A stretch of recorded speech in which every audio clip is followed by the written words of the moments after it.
Iman adalah mutiara di dalam hati manusia yang meyakini Allah Maha Esa, Maha Kuasa. Tanpamu iman bagaimanalah merasa diri hamba padanya.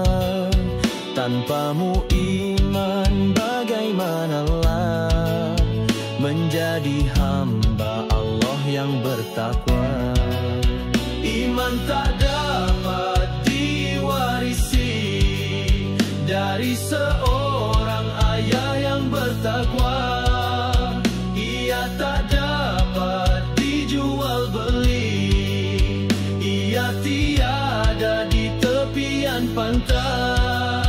Walau apapun caranya jua engkau mendaki gunung yang tinggi, engkau merentas lautan api, namun tak dapat jua dimiliki jika tidak kembali pada Allah.